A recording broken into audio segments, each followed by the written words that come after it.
One night, the young man argued with the wall's watchman, insisting they had spent centuries guarding nothing but an empty field. The guard threatened to report him to the village council, and the young man backed off, then suddenly sprinted forward and vaulted over the wall. His name was Dunstan. He ran until he reached a city glowing with lights. In its market, he found goods unlike anything he had seen in his life. His attention settled on a flower seller, a beautiful woman who, in truth, was only a servant to a harsh old mistress. Flustered, Dunstan picked flowers at random, but the woman gently steered him toward snowdrops, said to bring good luck. She was the daughter of a noble, deceived and bound into servitude to a witch. A magic chain held her, a chain that could only be broken when the witch died. Dunstan regretted he could not help, so he offered himself as payment, and the offer was accepted. Scholars and explorers never knew it, but the steadfast watchman had been doing his job well, hiding a magical kingdom called Stormhold. That night, Dunstan returned to his home in England, hoping the strange adventure would soon fade. 9 months later, an unexpected keepsake arrived, a baby, and that was only the beginning of what lay beyond the wall. This is Stardust. 18 years passed. The child, Tristan, grew into a young man. How he grew up is not what matters, because this is the story of Tristan becoming a true man and facing a far greater challenge. To do that, he would have to win the heart of his true love.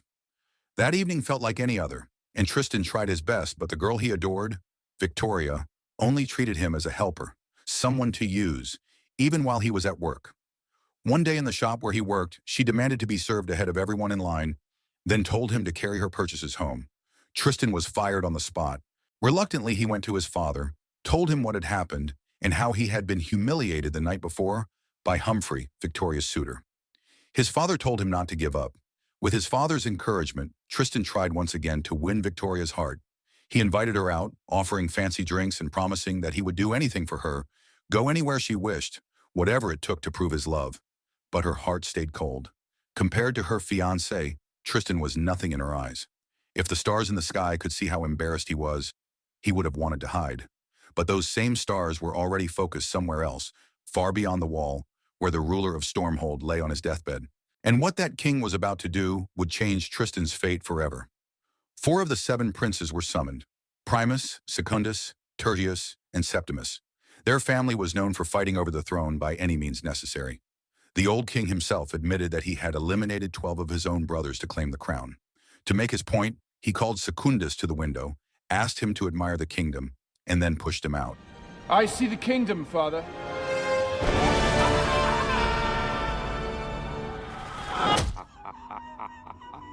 The princes also had a sister, Una, but she had been missing for years. The king then announced how his successor would be chosen. Whoever could retrieve the royal necklace and restore the red glow of its jewel would become the next ruler of Stormhold. The necklace flew into the sky, struck a star, and fell back to earth. Tristan saw the star fall. Victoria saw it too. Inspired, she agreed to marry Tristan if he brought her that fallen star as a birthday gift. He had only 1 week before her birthday, which also happened to be the day her fiancé planned to propose. But Tristan was not the only one searching. 3 powerful witches also wanted the fallen star, because a star's heart could restore youth.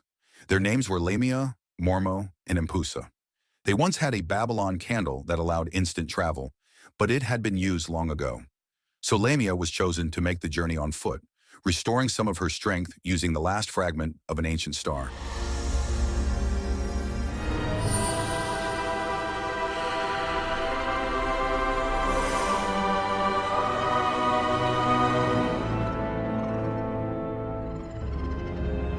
That same night, Tristan went to the wall. The old guard stopped him. Tristan tried repeating the trick his father once used, but the guard had learned from experience. After all, he was now 90 years old, and most of those years had been spent training to keep people out. Tristan returned to his father and finally heard the truth about his mother. Dunstan gave Tristan her keepsakes, including a snowdrop, a magical chain, and her final letter. Inside was a black candle, the Babylon candle. If lit while focusing on a destination, it could teleport the user instantly. At the same moment, the fallen star crashed into the ground, sending out a shock of light. A glowing young woman appeared beside the necklace. Another flash landed right on top of her. That was Tristan. He had lit the candle while thinking of Victoria and the star at the same time, which brought him directly to her. Tristan apologized, thinking at first that she might be his mother, but the star quickly corrected him. She explained that she was the fallen star. Her name was Yvain. Tristan, desperate to fulfill his promise, used the magic chain to bind her wrist. He planned to bring her back to Victoria as a gift. And of course, Yvain refused to go quietly. Back at the castle, the rivalry among the princes grew even more ruthless. This time, Tertius and the royal minister became the next casualties in the struggle for the throne. Septimus pushed hard, insisting that he would be the one to claim the royal necklace. Meanwhile, the three witches continued working together, preparing Lamia to set out on her own hunt for the fallen star. Back to Tristan, he had managed to convince the star, Yvain, to travel with him. He promised that once she met Victoria, he would give her the Babylon candle so she could return to the sky. The next morning, the princes, the witches, and Tristan with Yvain all set off on their separate journeys. Lamia soon found a young shepherd on the road and transformed him into a goat, giving her a matching pair to pull her carriage. Later, she crossed paths with Sal, the flower seller who also happened to be a witch. Sal had once imprisoned Tristan's mother. Lamia asked her for food, which Sal kindly provided, though she had secretly poisoned it. Sal also wanted the fallen star and hoped to eliminate the competition. Lamia, enraged, revealed her true identity and cursed Sal, making her unable to recognize the star, even if she stood right in front of her. Tristan, meanwhile, struggled to find the wall again. He only knew it lay somewhere to the north. Yvain grew tired since stars are meant to sleep during the day, so he allowed her to rest, keeping her secured with the chain. Tristan then set off to find bread in the nearest market. Elsewhere, Septimus killed a fortune-teller who had aided Primus and took his seeing stone to track the star. The witches did the same with their own magical tools. As night fell, Lamia reached the area but did not find Yvain. She called for Mormo and Impusa. They warned her not to waste too much magic and reminded her to offer a sacrifice to reveal her next move. The instructions were simple. Wait. So Lamia transformed the goats back into humans, turned the shepherd into a girl, and constructed an entire inn as a trap. Yvain eventually woke up and was approached by a unicorn who freed her and carried her away. Unsure whether she could trust Tristan's promise, she ran. Not long after, Tristan returned with bread and was devastated to find her gone. Exhausted, he fell asleep. In his dream, the stars warned him of the witches who kill stars and take their hearts for eternal youth. They told him to seek someone of Stormhold bloodline to protect her. Right on cue, a carriage arrived. It was Primus. Tristan collided with the carriage, forcing Primus to stop. At first, Primus refused to help, but Tristan mentioned the fallen star, and that changed his mind. Yvain had already reached Lamia's inn. Lamia welcomed her warmly, offered a bath, a room, and even a massage to help her relax. But of course, it was all a trap to take her heart. In the most critical moment, Prince Primus entered the inn, looking for a place to rest. He went straight to the bath, unaware of the danger. Lamia offered him wine, but he refused and drank his own, as Septimus had taught him to be cautious. Primus suggested offering the wine to Tristan instead, knowing he would likely be thirsty. Primus made polite conversation with Yvain, unaware of the necklace she wore. The ghosts of the princes watched angrily, knowing the truth he was missing. Meanwhile, Tristan arrived and was offered the wine by Bernard. Just before he drank it, the unicorn burst in and knocked him back, revealing the drink was poisoned. Tristan rushed to warn Primus, but it was too late. Lamia struck, killing him. Chaos erupted. Cornered, Tristan lit the Babylon candle, and the flash of light carried him and Yvain away to safety. Because both Tristan and Yvain were thinking of home when they used the Babylon candle, they didn't arrive at either destination. Instead, they ended up somewhere in between, floating high above the clouds. In the middle of their argument, they were suddenly captured by a crew of lightning hunters. Their airship was led by Captain Shakespeare. He asked them questions, but when neither answered, both were locked up for the night. Why else would anyone be up there in the middle of a storm? You have the man! Let's go! Get Amy to the brink! By morning, Septimus was celebrating the news of his brother's death, but without the royal necklace, he still couldn't take the throne. He forced Bernard to reveal what he knew, and then dragged him along on the hunt for the necklace and the fallen star, determined to become king and gain eternal life. Meanwhile, the witches were also in disarray. Lamia had failed to capture the star and had even lost her enchanted dagger. Now she needed to bring the star back to their lair to begin the ritual. Mormo and Impusa warned her that she no longer hunted alone, because Septimus and his soldiers were also closing in. Back on the airship, Tristan and Yvain began to grow closer. Surviving danger together had a way of softening the distance between them. Yvain questioned Tristan's devotion to Victoria, asking why love needed conditions. The question left him speechless. Not long after, Captain Shakespeare returned to interrogate them. He demanded honest answers, or he would toss Tristan off the ship. When Tristan finally admitted that he was from England, the captain carried out the threat. Or at least, that was how it looked. Instead of Tristan, the captain threw a straw puppet dressed in Tristan's clothes overboard. It was all for maintaining Shakespeare's fierce reputation. In truth, the captain was flamboyant, gentle, and fascinated by anything related to England. He offered Tristan and Yvain new clothes and promised to help Tristan improve his appearance. During a private conversation, Shakespeare admitted he was tired of pretending to be cruel just to keep control over his crew. Tristan agreed, saying that being yourself was always better than living behind an act. Without realizing it, he was also describing his own struggle. Later, the crew docked to sell the lightning they had captured. Sal was there too. After the sale, Ferdy pulled Shakespeare aside and whispered about rumors of a fallen star. The captain already knew the truth, but brushed it off as gossip to keep attention away from Yvain. When they returned to the ship, the crew was startled to find Tristan standing there. Shakespeare quickly claimed Tristan was his nephew and presented Yvain as a gift for entertainment. It was just another performance to maintain his fierce image. The journey continued, and as the days passed, Tristan trained in fencing and combat, while Yvain practiced music and dancing. Sometimes they even joined the crew in catching lightning. You've been glowing more brightly every day, and I think you know why.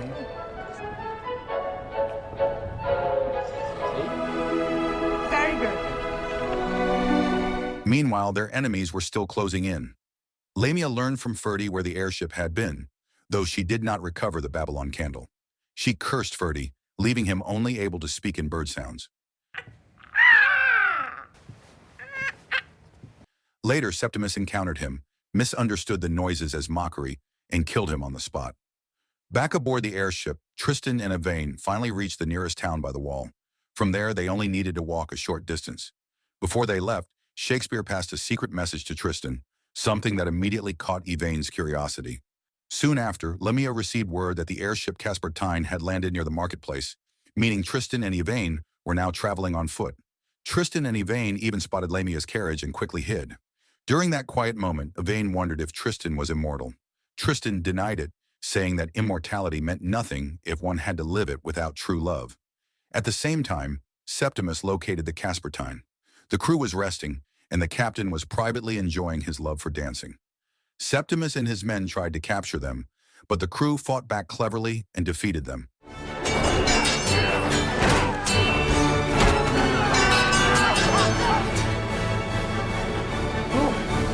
You're going to tell me where I can find the girl. Septimus failed to get any useful information.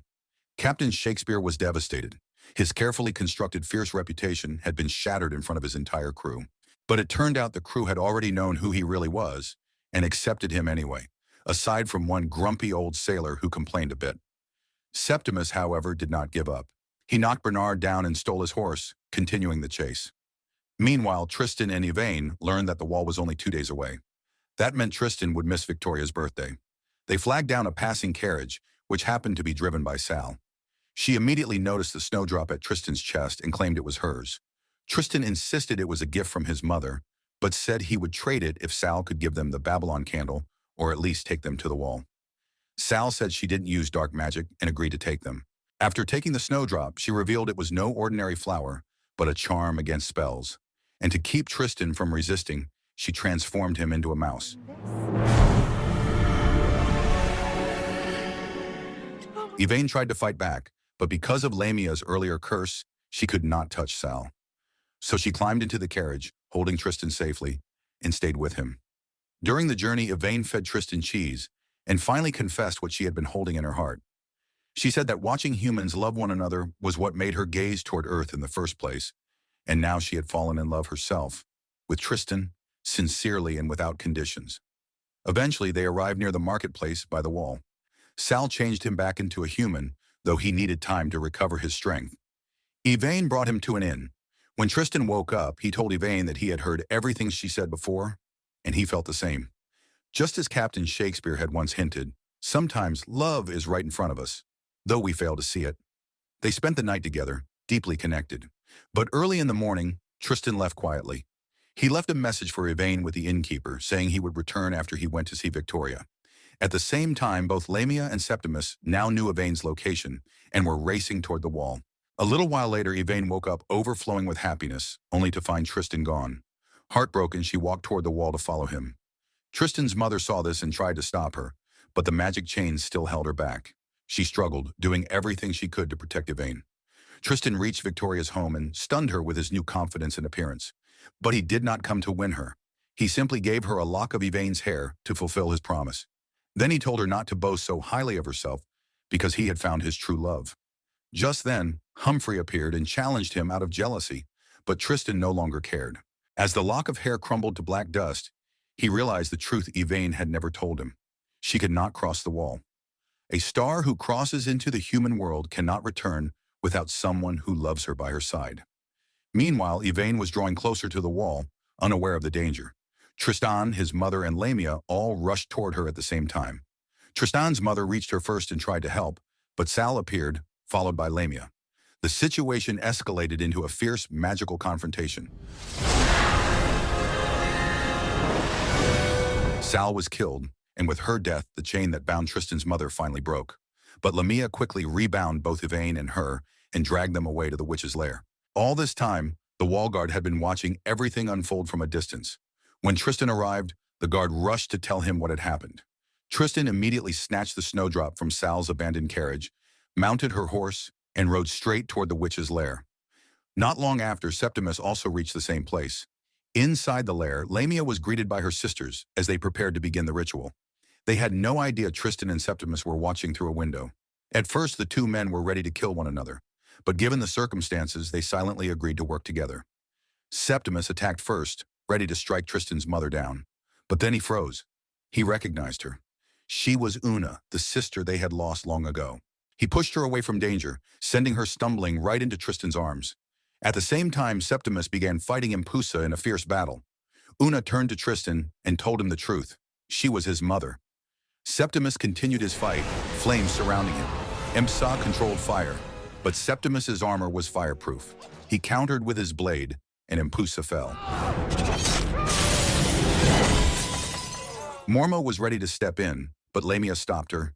Instead, Lamia used dark magic to control Septimus like a puppet and turned him against Tristan. This time, Septimus could not defend himself, and he died under Lamia's spell.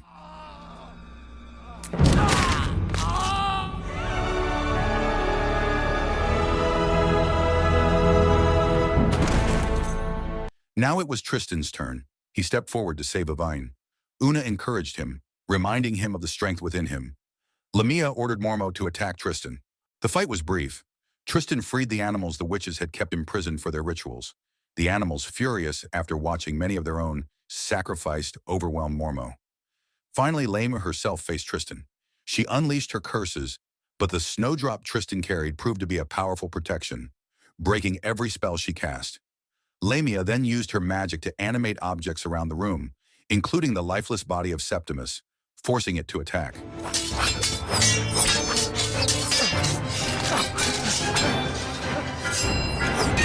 Tristan remembered the sword techniques he learned aboard the Caspertine and managed to stop the possessed corpse. He swung, jumped, and kicked, dropping a chandelier directly onto Lamia. But she was still strong. She nearly killed Tristan. In her grief and rage, she confessed that immortality meant nothing now that her sisters were gone. She loosened her grip and stepped back, appearing to accept defeat. But it was a trick. Lamia wanted to be sure that Yvain's heart remained whole. If Yvain felt heartbreak, her heart would dim, and the ritual would fail. Hearing this, Yvain embraced Tristan. Her love ignited her true brilliance, releasing a radiant burst of light. The blast destroyed Lamia once and for all.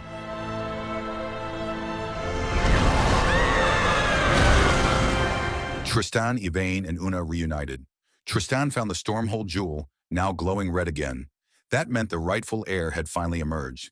The 7 ghostly princes were freed, able to move on at last. Tristan was crowned the new king of Stormhold, with the entire kingdom gathered to witness it, including the villagers from the wall, even Victoria and Humphrey.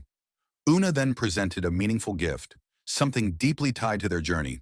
And so, Tristan and Yvain ruled the kingdom for 80 years. No one can live forever unless they carry the heart of a star. Yvain had given hers completely to Tristan. When their descendants were grown, it was time. The Babylon candle was lit once more, and together Tristan and Evine rose to the sky, living happily for all eternity. So the moral of the story is, if you try to impress your crush by bringing her a literal falling star, you might end up realizing she was the wrong girl and accidentally fall in love with the star instead. So maybe just start with a normal date first.